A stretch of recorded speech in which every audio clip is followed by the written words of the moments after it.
Titanic دنیا کا سب سے بڑا جہاز تھا جسے 1912 میں برطانیہ میں بنایا گیا تھا۔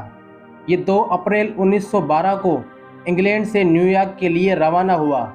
اس جہاز پر 2224 مسافر اور عملے کے اراکین سوار تھے۔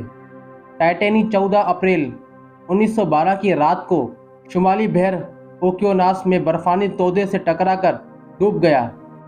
اس حادثے میں 1517 افراد ہلاک ہوئے۔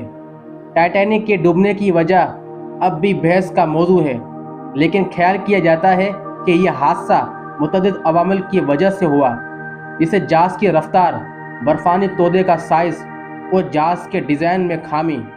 ٹائٹینک کا ڈوبنا ایک بہت بڑا سانحہ تھا اور اس نے دنیا بھر کے لوگوں کو متاثر کیا۔ یہ حادثہ ایک یاد دلانے والا ہے کہ انسان کی تخلیقات کتنی نازک ہے اور یہ کہ ہم قدرتی طاقتوں کا احترام کرنا چاہیے۔ ٹائٹینک کے ڈوبنے کی کہانی ایک عبرت ناک کہانی ہے جو ہمیں یہ سکھاتی ہے کہ ہمیں اپنے وسائل کا غرور نہیں کرنا چاہیے، ہمیں قدرتی طاقتوں کا احترام کرنا چاہیے، ہمیں ہمیشہ اپنے آپ کو اور دوسروں کو محفوظ رکھنے کے لیے اقدامات کرنا چاہیے۔ ٹائٹینک کو دنیا کا سب سے مشہور جہاز سمجھا جاتا ہے اور اس کہانی کی بہت ساری کتابوں اور فلموں اور ٹیلی ویژن پروگراموں کا موضوع رہی ہے۔